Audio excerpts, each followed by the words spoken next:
नागरिक अपना एक संकल्प पूरा करता है तो देश 130 करोड़ कदम आगे बढ़ जाएगा।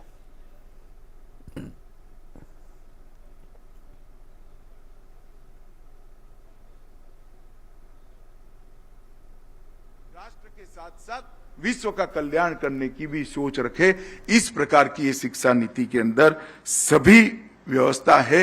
एक प्रकार से आप समझ पाओ, ऐसी भाषा में कहूं तो ग्लोबल सिटीजन बन पाओ, इस प्रकार की सभी व्यवस्थाएं इसके अंदर है।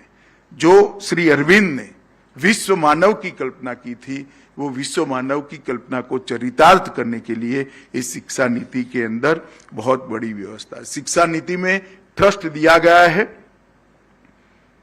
मातृभाषा पर। मैं मातृभाषा के अंदर शिक्षा हो, प्राथमिक शिक्षा हो, मातृभाषा की बोलचाल बढ़े, मातृभाषा में पढ़ाई लिखाई बढ़े, इसका बड़ा पक्षधर हूं। कई लोग मुझे कई बार कहते हैं कि आपके विचार दकियानुसी विचार है। मैं उनसे कोई जवाब नहीं देता, परंतु मैं एक बात बहुत स्पष्ट करना चाहता हूं कि व्यक्ति मातृभाषा से अच्छा किसी भी भाषा में सोच नहीं सकता है। व्यक्ति मातृभाषा से अच्छा किसी भी भाषा में सोच नहीं सकता है।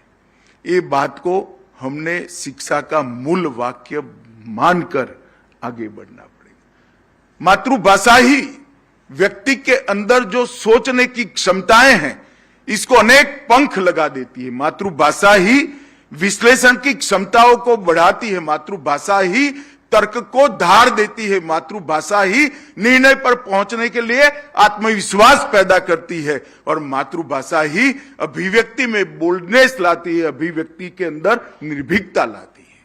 अगर हम अपनी मातृभाषा में सोचना शुरू करें तो मैं निश्चित रूप से करता हूं, विशेषकर जो विद्यार्थी शोध कार्य कर रहे हैं, आपके शोध कार्य में पैनापन लाना है, आपको शोध कार्य में अंजाम तक लाना है, ले जाना है, तो आप अपनी मातृभाषा में सोचिएगा, आपको बहुत फायदा होगा। इसलिए इस शिक्षा नीति के अंदर हमने व्यवस्था करी है कि प्राथमिक शिक्षा मातृभाषा में होनी चाहिए। और मैं तो वहां तक कहता हूं कि टेक्निकल एजुकेशन और मेडिकल एजुकेशन के अंदर भी मातृभाषा में शिक्षा करनी चाहिए। और हमारी भाषाएं तो लचीली है, हमारे शब्दकोश को हम बढ़ा सकते हैं। मानो गुजरात में आप है, मेरे सामने भागेश भाई बैठे, गुजराती शब्दकोश की रचना में हम मेडिकल साइंस के कई सारे शब्दों को गुजरात के शब्द कर स्वीकार कर सकते हैं। हम बड़ा बनाए शब्दकोश को। अगर टेक्निकल एजुकेशन के कुछ मूल शब्द गुजराती भाषा में नहीं है तो दूसरी भाषा के हम स्वीकार कर ले। हमारी भाषाएं बड़ी लचीली है, इसको विस्तृत। और इससे पहले अपने गुजरात दौरे के अंतिम दिन अमित शाह ने सोमनाथ मंदिर में पूजा अर्चना की और सोमनाथ ट्रस्ट के मोबाइल ऐप का उद्घाटन भी किया। अमित शाह के साथ उनके परिजन भी मौजूद थे।